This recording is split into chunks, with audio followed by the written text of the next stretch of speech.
Hey guys, I've kind of been debating whether or not to speak about this whole Jeffrey Epstein thing, but then I decided, the whole thing is starting obviously to venture into the world of the Jews. So I guess it's good. It's good to talk about it.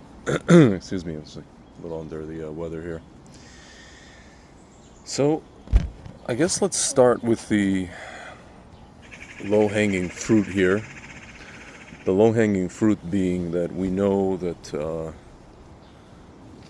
Jeffrey Epstein did not kill himself. And anybody who tells you that, you know, you should go buy a bridge in Brooklyn, that's for sale, right? President Trump knows that. Kash Patel, Dan Bongino know that. Pan Bondi know that. Everybody knows that. Otherwise, they wouldn't come outside and hold up, binders of stuff that they found, right? And do this whole dog and pony show and performative act, right? That they did a few months ago. So, guys, so that's the low-hanging fruit. To get into the weeds of this a little bit, just on a political level, as many people have commented, this looks to me like I don't want to use the term psyop because then you get into this whole conspiracy world thing, even though I am in that. Let's just call it dangling or a carrot, right? Trump basically doesn't want to. I don't say he doesn't want to ruffle feathers, but he'd rather do this the easy way than the hard way. He's a benevolent guy, you know. He doesn't want to drag a country through the mud. He doesn't want to create like a unnecessary, open, psychodrama, drama for your mama soap opera in front of the country, right? He doesn't want to do that. So he came and he said to people, listen, guys, I understand you guys have been in power for years and years and years, and you want to stay in your positions and you want to, if not in power, but you want to stay in your like cushy little chairs or wherever you want to stay. Okay, well, so fine, I'll allow you to do that, but you have to cooperate with me. And if you don't cooperate with me, I will release everything, and we will have this psychodrama for the country, and that'll be that, right? Yeah, and unfortunately, probably markets would have to take a short-term tumble or a temporary tumble, maybe even a permanent tumble, right? As some people are scared of. The other aspect of it, he's trying to goad Democrats to come out, and it's already happened, where the guy from CNN was like, hey, hello, Jake Tapper, is that guy? Tapper? He's like, hello, there's like stuff here, and you gotta, this is not like to be dismissed, right? A lot of stuff happened. Okay, so that's just on a simple level. Now we get into the whole Mossad thing. Well, guys, obviously these groypers and obviously the anti-Semites are coming out and saying, oh, you see, it's the Jews. It's been the Jews all along. And it's been this Leslie Wexner guy, and it's been like, Mossad, and then they're showing the picture of Ehud Barak, going into Epstein's house and all the rest of it. My friends, and I'm speaking to my fellow Jews here, and I don't really care if groypers or anti-Semites or whoever else is listening. We have obvious factions inside of Klal Yisrael, inside of the Jewish nation. And then we go even further, we go even more into what's called the fractal. We have factions within our intelligence agencies, inside Mossad, inside Shabak, inside all these things, inside all the military and all the rest of it. It's all inside the Israeli military. That we know, that we've seen, right? We've been talking about that for a couple of years, maybe more. Inside the Ramat Kal, we have factions. It's the military brass of Israel. We have factions, right?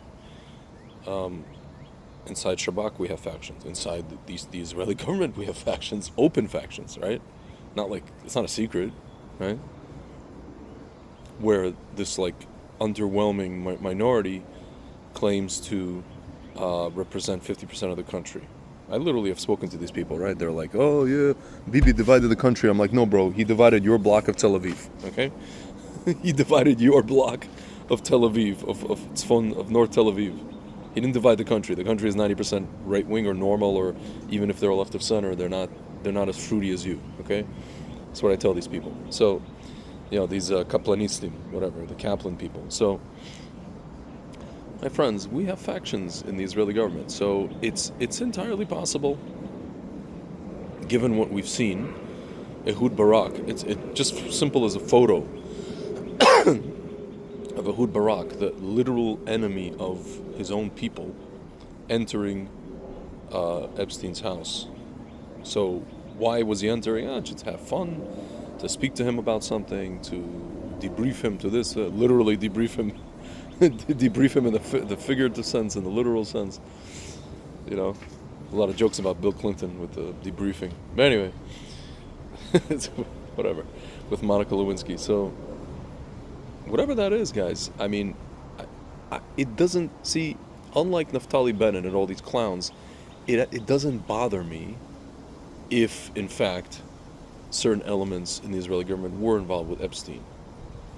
Because again, I have discernment between nefarious actors and people who are for the Jewish people and for Israel, right?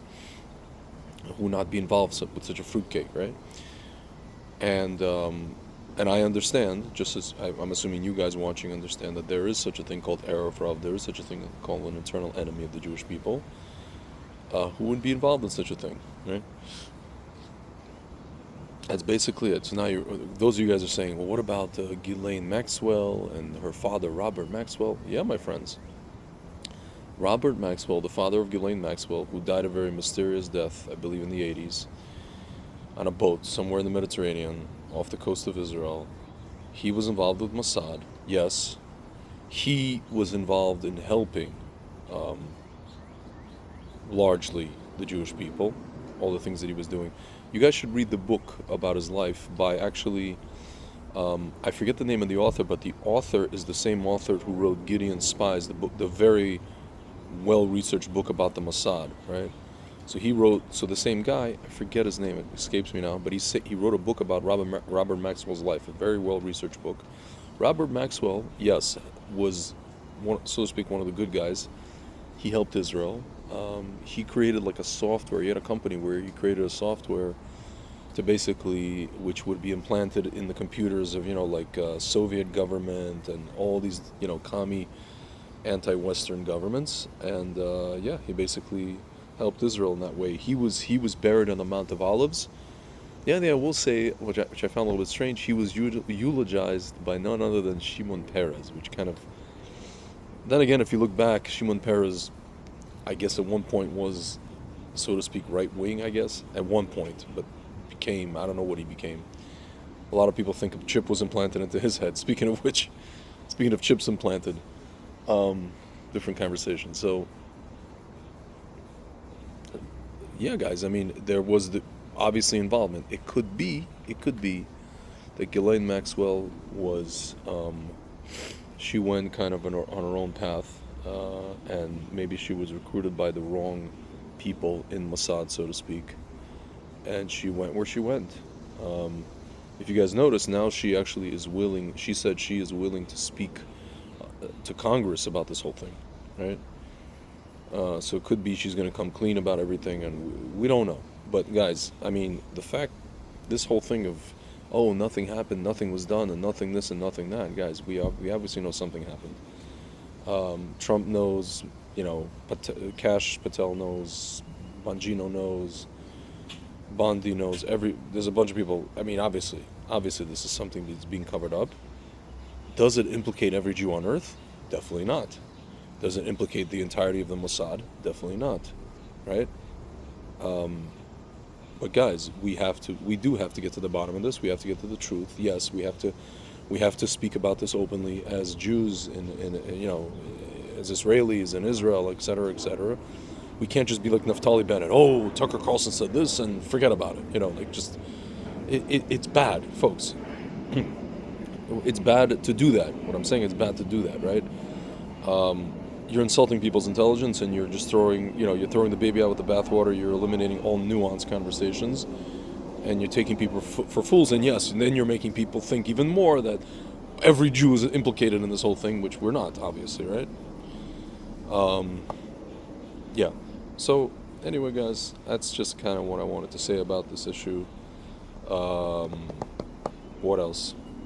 I don't know. Listen, I personally would like to get to the bottom of this, because obviously I agree with anybody who says that, these people should be, you know, like their identity should be revealed, and we should have justice, and we should have justice, because folks, a lot of these people were also involved in all the stuff that happened from 2020 to 2023, and even before that, against Trump, during what, during the during this during folks, we understand that Shmuel Shmeitz, again, I'm talking in code.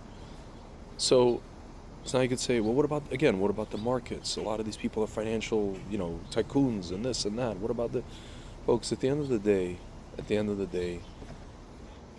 it's going to be a temporary shock. It would be, but when people have confidence that the world is, they have morale now, right? And the world is based more, let's say, more on emes than it is on sheker, more on truth than it is on lies, more on a certain foundation of trust versus like suspicion and us still thinking. A lot of people still think that everything is rigged, and these tycoons are rigging the game, and you have to fight just to get a table scrap and whatever it is, right? And the casino's always winning, so to speak. When people get that out of their minds, because they now have confidence that what they're doing is may yield some kind of result. Like if you're an investor or whoever, right? Or if you're working, if you have a 401k, it just gives people, a better feeling and a better sentiment. That's why folks, I used to be in the markets, right? We had a thing called market sentiment. How did the majority of people feel about what's going on in the markets, right? Based on whatever factors, right? Whether there are, actual numbers that came out, consumer confidence, or jobs numbers, or just stam, like in general, right? We have this thing called the fear and greed index, right? How do people, how many people, what are the percentage of people have the fear about the markets? What are the people, greed or confidence in the market, right? So my friends, right now, as much as Trump is doing wonderful things for the economy, and he's doing this and he's doing that, and the markets are roaring, but my friends, like, in the words of Howard Jones, things can only get better. And if you release the truth, it might be what's called ontological shock to people. It might be just kind of, a lot of people will have like, again, like a shocking moment in their lives. Oh my God, I can't believe this guy who I used to watch on TV is involved with this, and I can't believe this, and I can't believe that. Folks, we know the phrase, the truth sets you free. Even if there's a temporary shock or temporary pain, the truth ultimately sets everybody free. Because right now, my friends, the world is in desperate need of just the truth, of just pulling back the veil of what's been going on. Because the people are asking for it. You could say like, oh, who cares about, focus on your life. Who cares about these guys who did this and that, and intelligence agencies and this guy, blah, blah, blah. Folks, this is unfortunately for a society that is, focuses a lot on celebrity and celebrities and all this kind of stuff. Yeah, when you find out that the people that you look up to did this and did that, then you can realize that maybe actually you should look at, you should stop focusing on them and focus on yourself. Because a lot of people don't focus on themselves, Dafka, because of that. And they focus on those people, right? They read the tabloids, they read this, they read that. Celebrity news, right? Everybody's watching these reality shows to see what's going to happen with the Kardashians, with this, with that, with this family. They're not focusing on their own lives. They're neglecting their own lives because of they're pedestalizing these people. Folks, once you realize that these people are human, if they have, when we find out that and then they have this downfall, when we find out the truth, you're going to realize they're human and we're human. And pardon my language, they ain't shit. Right? And then society can now heal. And then society can now understand, people can understand what they're supposed to be doing.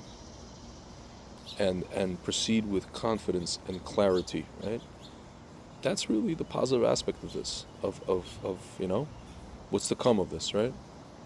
So, my friends, again, we shouldn't insult people's intelligence. We know what happened. We don't know the extent of what happened. We know something happened. A lot of stuff happened. We know that the president knows. We know that people, who work for him know. There's reasons why this stuff's not being released just yet. Obviously, it doesn't implicate every single Jew on the planet. Yeah, obviously, we have bad Jews who are part of it. Unfortunately, bad JINOs, what we call it, Jews in name only, who are part of it. And we have to address this. That's it, guys. Without, as my friend likes to call it, without Farrakhaning the whole situation. So, anyway, guys, sorry. This went a little long. I thought it was going to be 8 minutes. It ended up being double that, but it is what it is. All right, guys. Have a good week, and talk to you very soon.